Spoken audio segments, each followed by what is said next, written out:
My name is Vispi Davar. I'm currently in Silicon Valley, but I'm originally a Mumbai guy. And I've been in the venture industry for the last 8, 9 years. I was with a fund called Sierra Ventures, which was Silicon Valley based, and did investments in India out of that fund. The three investments I was involved with were Make My Trip, Carwale, and Seed Fund, which was a seed stage fund that were investors in Red Bus. And last year left Sierra and started doing my own angel investments. I've done a few teamed up with Murli to do the same. And one of the companies we're involved with, for example, is a company called Brown Tape, based out of Mumbai, doing e-commerce fulfillment. Another one Murli can talk about is a company called VGulp. So Murli and I have teamed together. We're doing angel investments together. And more importantly, we want to sort of open up, the venture capital and funding specifics and initiatives, and be available to entrepreneurs to be open and share any questions and democratize the process. Murli? So, similar to Vispi, I've been in the investment space for the past 7, 8 years, of which the last 5 I spent at a fund called JAFCO, which is a Japanese VC headquartered in Singapore. So my job was essentially to head the South and Southeast Asia region for them, which meant India, Southeast Asia, Australia, and the occasional US deal. So I've made investments in both B2B and B2C kind of sectors, as well as a couple of marketplace kind of companies. Looked at a whole bunch of different areas. So I guess what I would like to talk about a little bit more, which is complementary to what Vispi talks about, is how to take a more regional perspective in how you expand your business. So some of the companies I've been involved with are ones like there's a company called Bubble Motion, which is now known as Bubbly, which is a voice-based version of Twitter, which offers filters and so on and so forth. And they've got over 100 million users on feature phones and over 40 million on smartphones across Asia, including India. Another one, which is a bit younger company, is one called Unmetric, which is a Chennai-based company originally, which has quickly pivoted to become a global company headquartered in New York, and several others are in that vein. Maybe I'll start with those of you who introduced yourselves and had some questions. I'll start with one, and then we can turn it over to Murli, and he can add to it or take another one. So I'll start, Sushil, with yours and with your questions on Scandid, etc. So again, I'll reiterate: mobile shopping app, barcode scanner, go in store, scan a barcode and get competitive pricing data. Obviously, an industry that's existed in the US for a while. Red Laser would be the sort of marquee bellwether over here. You had two questions. One is, you're thinking about a seed round, self-sustainable versus raise a lot. And then the second was around BD. So great questions. I think the first one is really something applicable to everyone, which is, should I raise money? How much should I raise? What are the terms, etc., things like that. And the big thing that often entrepreneurs don't think of when doing that is, what's the exit of my company? And because based on that, you want to raise optimally. So let's just take Scandid as an example, and let's take the history of Red Laser and some of the others as precedent. And if you look at that, Red Laser was leader in its industry, first comer, etc., and it was a sub $100 million eBay acquisition, again, a technology acquisition. The business you're in is monetizable. It's affiliate-based shopping revenue, and the web, prior to mobile, the web has had shopping.com and many other price comparison on shopping, and it's all been affiliate-based, which means a small piece of the money that goes through when someone clicks from you onto the e-commerce site. My points are, traffic is more important to you, and users and traffic is more important to you than monetization at this phase especially.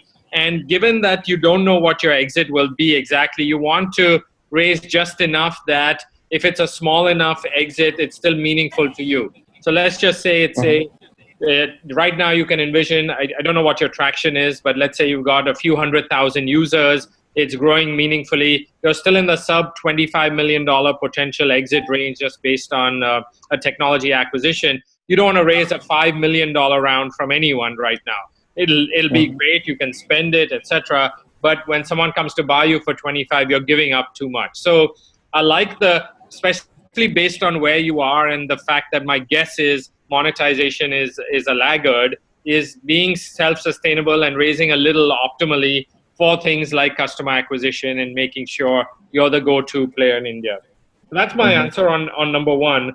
On number two, I don't have any easy fix there, Sushil, and it's long sales cycles with, and number two, again, to reiterate, was how do I do BD partnerships with device manufacturers, carriers, and other partners? And these are, of course, the largest companies in the country, the largest carriers, the largest device manufacturers. There's no easy way but to muscle your way through it. The smaller, I've seen success come from guys going after the Carbons and the Micromaxes versus the Nokias. I would target it to your, if you look at your 200,000 users, what are their devices, who are their carriers, a little bit there. On the carrier side, there's no easy way. Long process, require a lot of money up front. You would have seen it with Dingana in the music industry as well.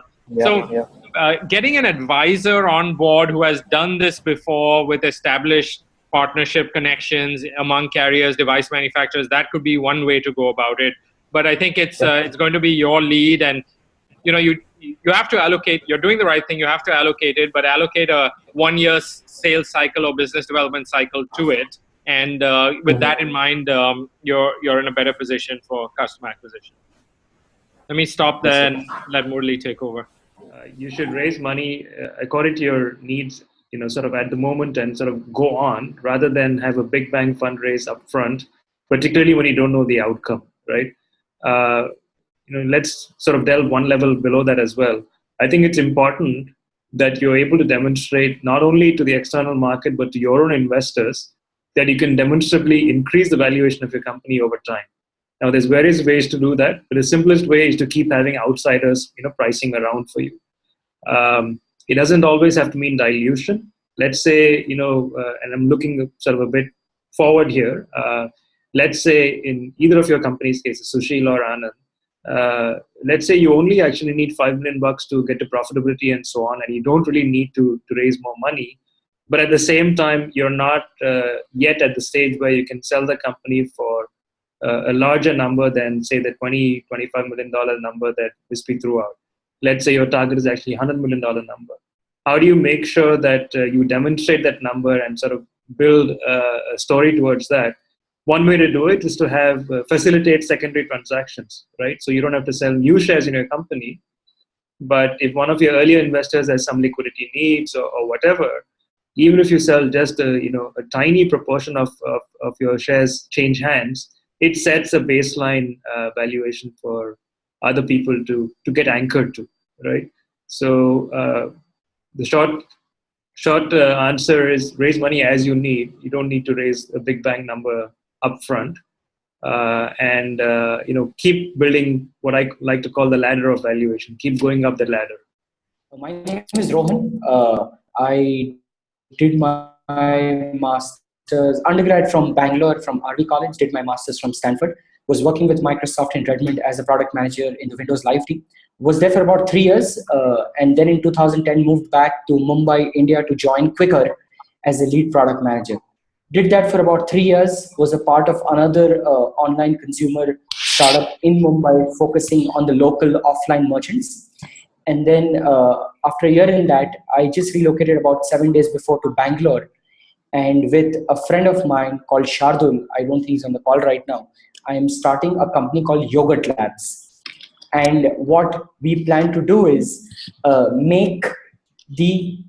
what we want to do is we really want to simplify the creation of good storytelling style videos from a smartphone. So right now, one of the ways to share memories is photographs, because they are easy to create, easy to beautify, and easy to share. But not so much with videos, because it's really difficult to create a video which tells a nice story. Or to put it the other way, it's really easy to mess up a video. So we feel there is a space somewhere in between wherein you can guide the user via templates into shooting a video which tells a very nice story. So this is just our first week of full-time efforts. We have been moonlighting since the last 3 to 4 months, and we just relocated from Mumbai to Bangalore. My co-founder Shah relocated from Pune to Bangalore, and we are pretty excited. Thanks, Rohan. And is there like a queue where people ask questions? So then I'll hold off till others have asked. There isn't actually a queue. It's pretty ad hoc. Okay, so I'll go here. One of my questions is, we are in the phase of building a prototype right now, and the product that we are building, we internally feel there is a market fit, but then we spoke to about 25, 30 people and just as sounding boards and getting their feedback. And it was one of the things which came back is there actually a clear market fit for this? Yogurt is more into a blue ocean or, a completely green field, as, solving a real world problem right now. So when it comes to a choice between pitching for your seed fund, as in getting those early dollars in so that you can build the prototype, hire a few people and test the market, how does one go about pitching the green field and the blue ocean type of product offering versus a clear market need? Because one of the first questions which comes up is, hey, what is the problem that your product or company is solving?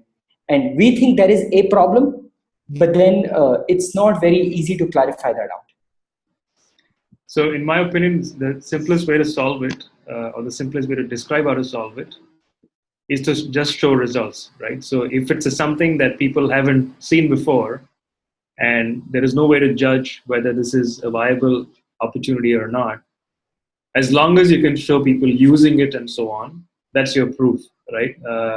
It's not, for example, I think Nanda's business is more an existing problem that people know about, which is in education. Yours, what you're talking about is somewhat more, as you say, blue ocean, right? So the only proof of the pudding is in the eating. So, Rohan, I'll add to that, especially given you're still sort of building the prototype, et cetera, and things like that. I've understood what you're doing. Customer discovery would be a really good one. So you said you've talked to 25 or 30 people. I would sort of expand that and formalize that a bit. You've got a target market. Now it's people who are going to story tell through videos, and you're going to create a template on that. So there's obviously a certain demographic for that. People who take lots of photographs, parents, mothers, all seems to fit well there. So you do some customer discovery around that, formalize it in the form of very clearly state your value proposition. If there was an app that was able to direct you through a template as to how to create a superb 10-second video to create a story around a birthday or whatever, around a topic, would you use it? And some questions around that. So a clear survey, 5 quick questions and a clear survey. And then as Murli said, you document that. Now you've got 50 customers you've talked about this with, the 5 questions and the results of that.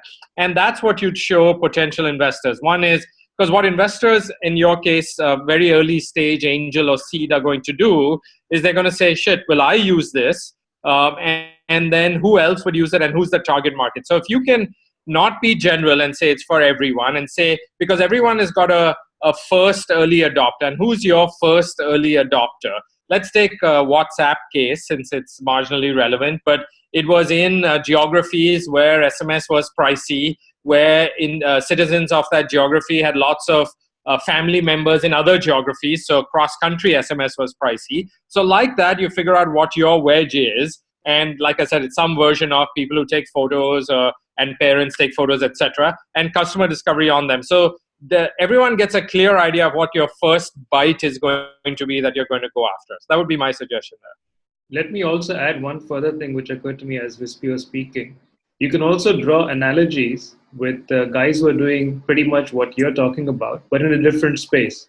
I came across a company, if I remember the name, I'll let you know.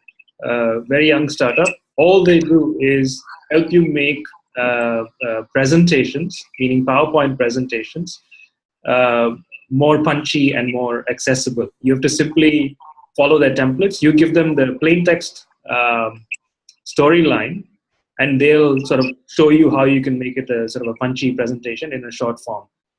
Obviously, the analogies with video are very, very clear. The other thing I would also mention is occasionally there'll be investors or other potential early users who will say, why your thing and why your idea specifically? I've seen variants of this in the past. So you've got to make sure that you cover that ground as well. One example that occurred to me when you were speaking itself is a company called Movee, which you may have heard of, Muvee, which is quite an old company actually, set up in the mid-90s, if I'm not wrong, in Singapore, which would take raw video data from your camcorder, in those days, not using your phone, and automatically edit it to the length that you require, choosing scenes that you need, making transitions happen, essentially an automated robotic video editor. And this has been around for the longest time, right? So using a good amount of AI and image processing and those kinds of things. So look at companies like that, look at companies like, or look at the Twitter Vine use case and say, look, I'll help you make better Vine videos, which are just 6 seconds, so they've got to be punchy by definition. Those kinds of things, and get to what Wispy has called as your wedge case, right? Your specific area that you're targeting. I'll add, the broader topic of customer discovery is something worthwhile for all of us to read up on. So Steve Blank, who's the original Lean Startup guy, Eric Ries, who's the new Lean Startup guy, and their chapters on customer discovery and what they call get out of the building, which is, go out and talk to your users or your potential users, because that's the best feedback you're going to get. So I'd urge on figuring that out and formalizing that, not an ad hoc conversation with 25 people, but very clear, precise. Here's the value proposition. Here are 5 questions from you. What are your answers to each that I can document and create sort of data around? So I would urge customer discovery at all early stages. You were doing if I'm not mistaken, you were doing a rapid manufacturing technology company, and we'll need an explanation on that. And your question I didn't get, so if you could reiterate that. My question is basically that rapid prototyping is something not new. What new about rapid prototyping is it's reaching market. It's becoming easy for people to access the technology, right? So the idea that I'm working on is not very unique, but the demand is phenomenal. I've started just 2 weeks back, and I've started infusing a lot of projects now, right? I have customers from industries, I have customers from educational sector, fashion designing students. So the response is phenomenal. It's just that the idea is not having a USP. So whenever I go to talk to someone who can invest money in my company, because you see machines are really expensive as of now, so we need investment. But where I lack is the USP that's missing in my business plan. So what do you think, as in before going for an investment, is it necessary to have an USP, or the business should be running? What do you think about that? So Yash, not knowing much about your business, but based on what you said, which is it's something new, it's something valued, you've got customers wanting and talking about it. Why do you not have a USP? Because see, rapid manufacturing, it was discovered somewhere in 1990s. Already a lot of players have this technology in-house. The USP is not present because the manufacturing technique is more or less the same, right? People bring in the machine, have their in-house designers, and they start manufacturing their own product, right? So it's just the creativity of the mind. Mm-hmm. The more creative you are, the better the products you can churn out. Mm-hmm. So there's nothing different other than the mind that you're using to churn out designs. Okay. So I can do the same thing in my mind, but there is no USP that I can actually show that, yeah, where I am standing out with them. But isn't your USP then that you're bringing to manufacturers the design capabilities and the prototyping capabilities and your mindset to them as well as an added resource to what they have internally? Right, that's true. Yeah. But is this accountable? That's my question, because you see, saying that I have a skill set is not accountable until unless I prove it out. Yeah. Prove it in the market and having customers. So how do I account for it? So you don't have a single customer right now?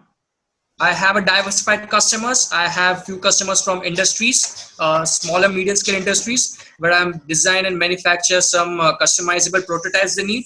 Okay. I have students from fashion designing, where they design bangles and Okay. accessories, So then you watches. have customers, right? Yes, I do have. But then you can sorry, your earlier question that you cannot account for it. You can show proof points, right, of where you've added value.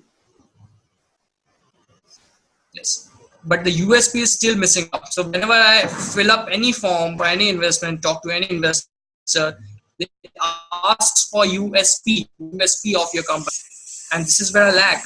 There's nothing much different between my competitors and me, but I have good customers right in the first month of my startup. Right. So the answer to the USP is still missing. I really am facing a very big trouble for that. Murli, you want to take a stab at this? I'm struggling with why it's missing. I can easily see creating one, and I can easily see having proof points on successful customer case studies for yourself. So I don't know why you're getting stuck on it. But let me turn it over to Murli. As I mentioned before, I just launched my service and I'm having a few signups. The big thing that I'm hearing about, my website is that it's in the B2C space and there's a lot of noise usually in this space. It requires heavy marketing for people to join up. And so far, I've tried to, do this on a shoestring budget. I've been tight with the money. I've been careful about where I spend. But now I'm realizing that I need a lot of, I need to pump a lot of money into marketing. So, and then there's some advice about no, wait, let some customers come in, get some revenues, let the idea get validated, then pump more money. So I'm having like a chicken and egg problem. I don't know what to do, when to stop, when to put more money, which marketing thing will actually work for me. So I would like some help around that. Nanda, just for background, can you please share with us perhaps how many customers you already have and what you've been doing so far in terms of marketing, so we understand the context? I have 25 signups. I have 3 paid customers. And what I've been doing so far is I've hired a professional who's doing Facebook marketing for me. I have about 3,000 plus likes on my page.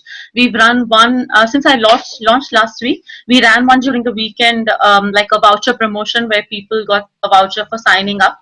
And we're planning to do one more right now. I've ordered some pamphlets, flyers, and all online. We're planning to take it to residential societies and actually meet mothers. Mothers usually are more involved with their children's education. So we're planning to meet the mothers, talk to them, give them live demos, ask for their feedback. I've also asked some, quite a few friends of mine who have children who fall into that age group or not, to at least use the website and give me some feedback about how the user experience was. So that's what I've done so far. Okay. And the other part of that question is the content that you currently have. Is it content that you've written yourself, or is it contributed by the crowd, or is it the professional content? I have a small team of people of women who are entering the content, and I have 4 very qualified retired teachers on my team who are actually curating the content line by line and only curated questions. We've gone through almost 3 rounds of curation, and only those questions get on the website. Okay. The reason so what the user Pardon me. So I'll just like to add one more line for information. What the parent will do is to set up a profile for the child, board class, and he would come in, pick the subject, pick a chapter, and then you can customize the chapter according to the types of questions, the complexity, and then preview your question paper till you're happy with it, and then download it for your child. Okay. So the reason I'm asking, especially the second question, is because in education where things are sort of standardized based on syllabus and so on, right? Right. People are looking for, to my understanding, people are looking for practice questions and practice content which conforms with your existing syllabus, right? Which is a specific syllabus.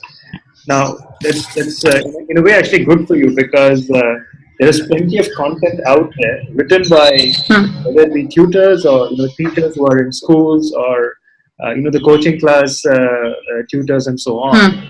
Many of them will come not just for content. Many of them have their own followers, so to speak, right? Their own students, so to speak.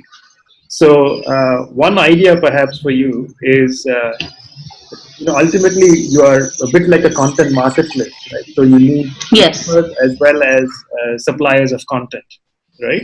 Yes. Some of the suppliers of content may very well be people who have an offline audience but want to build an online reputation. Okay. So they may be, this is a hypothesis and you can test it out. There may be people who are very well established in their own specific locality within a city, but they are not Okay. elsewhere, right? So they may well say, hey, Right. you can give me the scale and so on, and sort of promote me as an expert on this particular subject or this particular standard or whatever. In return, I can give you great content, and I can even possibly seed you with my students coming online. Now, you can incentivize them in many ways. You can say, look, not only am I giving you reputation and all that, I'm giving you access to other customers elsewhere. In addition, I'm giving you tools that you don't have access to today, which might be the boring stuff about teaching, which is things like doing assessments, interacting with Right. students easily, whether it be online or semi-online, offline, video, so on and so forth. Things that they don't have today. So it's a very sort of symbiotic sort of relationship. Now, once that sort of takes off, where you have sufficient content and they're also bringing their students on board, then you can start doing things which are sort of the next layer of marketing, where you start doing things which actually promote viral growth organically within your own existing. Um, I just like Nanda, to. let me just add a couple of things. So one is Okay. the stage I see you at, based on Yeah. based on going to the website and where you launched and the number of customers. I think you're still in what I'd call product market fit testing mode, which means that you're still testing among the free and paid what works in terms of content and what doesn't. And what that Yes. means is, I wouldn't go nuts on any kind of marketing right now, because the chances are, just only because you're on version 1, the chances are product market fit isn't perfect. In which case, any customers you acquire who don't find a fit and go away is just a waste. So I would come back to spend a small amount to get customers in, focus more on engagement on each of those, and not on getting the top of the funnel bigger. Because the goal is, buy or acquire the next 100 customers and see what's working on the site and what's not, and fix product to get that product market fit better. That's one topic. And then the second point I wanted to make is just think of more offline ways to acquire customers. Some of the things Murli was saying around test prep, but because your industry, one of the positives is it's very targeted, and you can find easily where schools are offline, where parents are Right. offline, and where students are offline. And those are very Right. finite locations. So your business development efforts there are much more targeted and solid. And those are longer sales cycle, but go that path as well. So those two I feel strongly about in your case. Thank you. Thank you, Bispi and Murli. So Back to you. okay, coming back to Yash. Yash, we just sidetracked for a second while we were waiting for you to join. Yep. Let me just rephrase the question that you put forward, and let me know if my understanding of your question is correct. Yash, do you mind muting your microphone? Okay. So if I can just rephrase what you said. So my understanding is what you're saying is you don't see what you're offering as being differentiated from other providers out in the market. And you're saying that, does that matter, first of all? And if so, why, to potential investors? Is that a fair summary? Okay.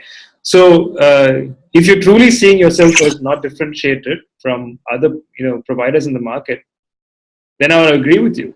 I would agree that whether an investor should invest in your company or something else, there's really no difference, right? So from that perspective, you potentially lose out, right? So then going back to what Vispi was saying, so the answer isn't why won't somebody invest in me even if I'm undifferentiated? The answer is to make yourself differentiated. And that might be in a variety of manners, right? It might be saying, look, I only focus on a particular kind of product, or only focus on a particular cost structure, or only focus on acquiring customers in a certain manner in which I can do more and more efficiently as I go along. Might be a whole bunch of things. Or it might be an asset-light model where you can offer pricing which is way different from what somebody else can do, apart from the rapid prototyping benefit. So a whole bunch of things like that. So it's not just a question of, is this a vast market? If the answer is yes, please invest in my company. It's also, yes, vast market, but how do I maintain my differentiation or my edge with respect to the several other people who will operate in this vast market? That's really what I was seeking for. Thank you very much, Murli. Thank you.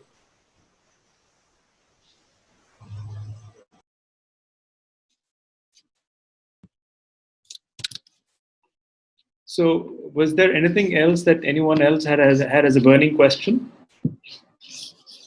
Yes, this is Anand again. So this question is, kind of figuring out the customer fit and experimenting with a couple of models and seeing what would work. And the challenge is, I've phrased it in the question sheet more as a pricing question. But when I reach out to potential customers of different sizes and kind of different interest in the digital angle for video, I am confounded by how to best structure the arrangement so that it is interesting enough for them, but it also kind of doesn't devalue the proposition to just being an app builder or something like that. Because I find the balance for what we are doing from just being a technology app builder, which is kind of getting commoditized, to a service that a broadcast or a provider of content can create a long-term relationship. I'm trying to figure out, what would you recommend or suggest ways to identify a value proposition and a model that they also feel brings them value and they would like to pay for in some sense?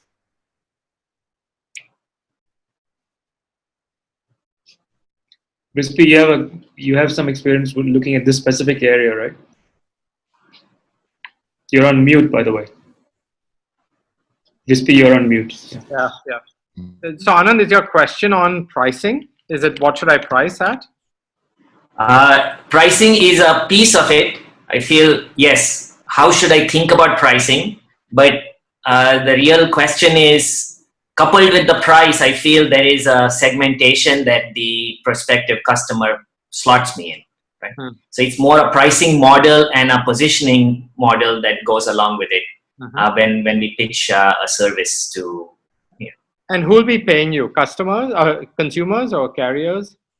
No, so in one of the models we are exploring, it is the carriers who are either paying for the service or it's a revenue share.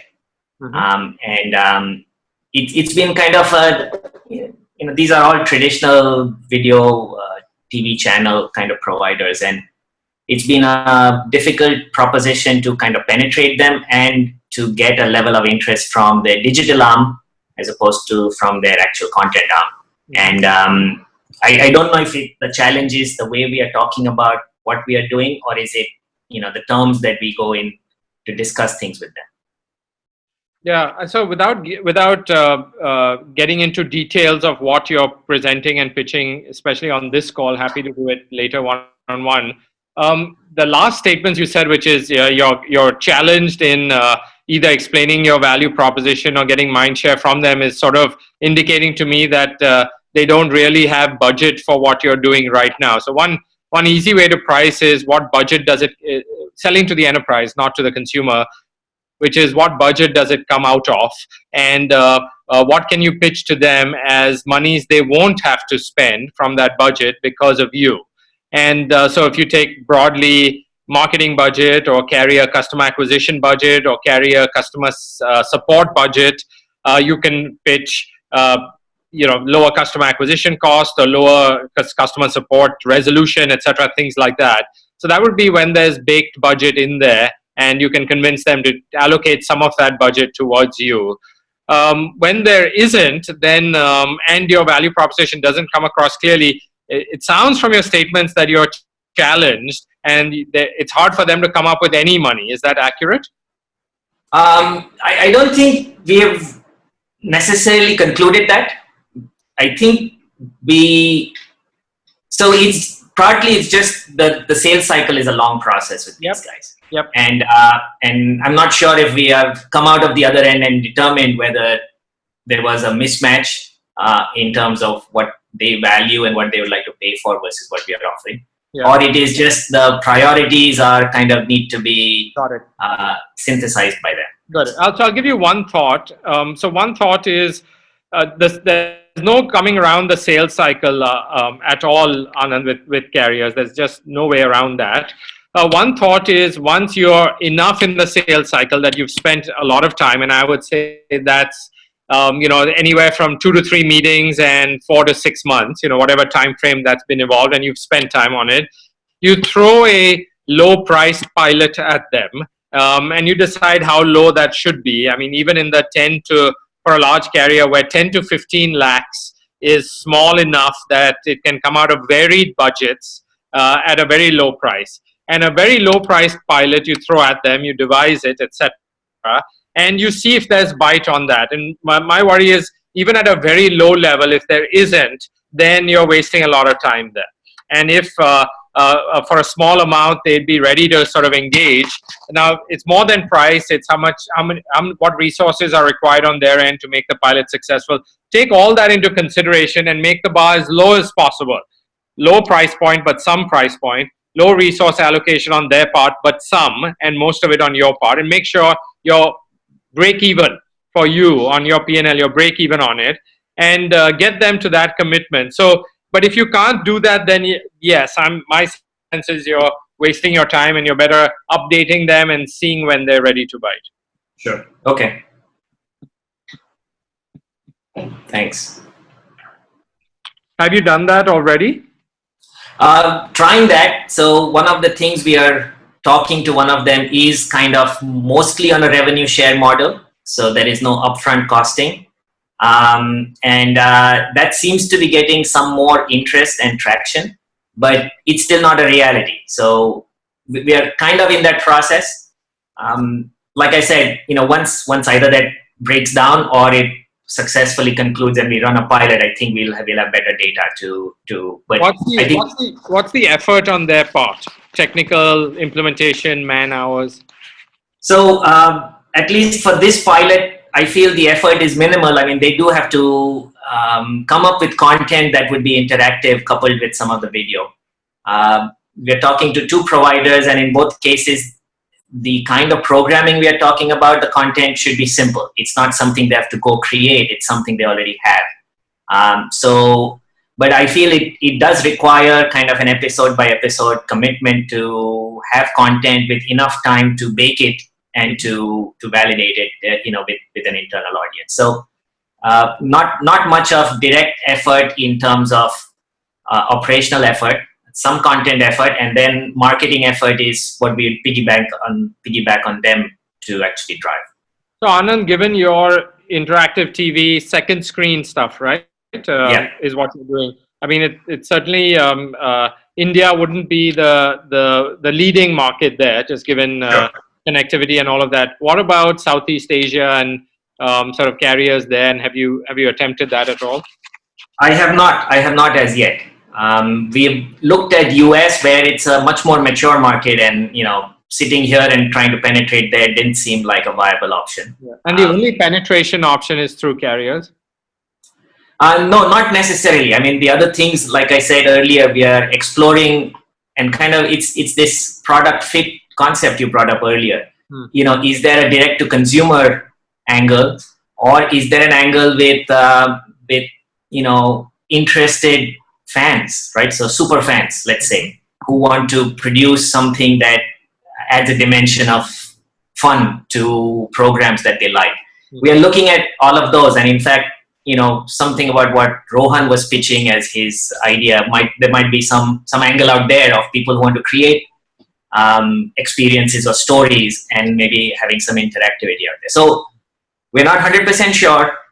We went on the I would say broadcaster path, not so much the carrier, but the and we've talked to telcos, and their interest was much less. But broadcasters, we have got some of these meetings that you identified, but it's just, I don't know if it's just we are running out of patience on the sales cycle, or it's not a fit, or something else. But concurrently, we are trying some of these other things. Some of them are more programmatic, so it's taking us more time to put that together. And some of them, I feel we'll run into challenges of marketing and penetration if you go direct to consumers. If you want to reach out one-on-one after this, so we can get more details and provide more value to you, happy to do that. And happy to do that. Happy to do that for everyone, by the way. No, thanks for the offer. I'll certainly do that. Just let me add one last point about this, which is, so I'm not super familiar with this area, but the little bit I've noticed is the industry structure changes dramatically from country to country.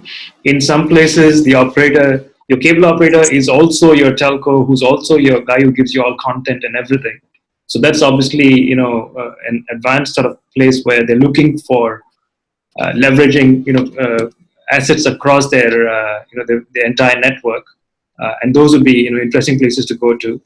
In other places, it's much more fragmented and so on, even down to the level of, like in India, you have cable operators and so on, right?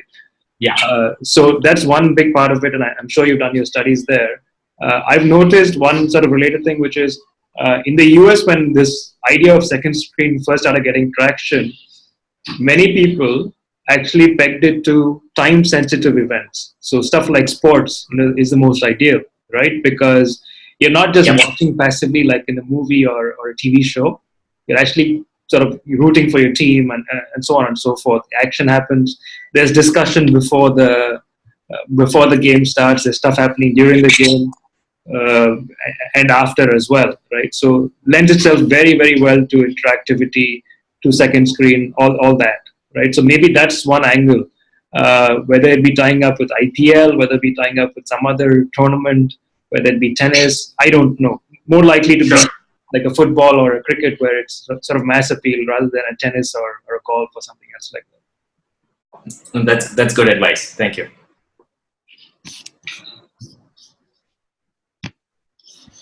Okay, so I think we're probably done for now.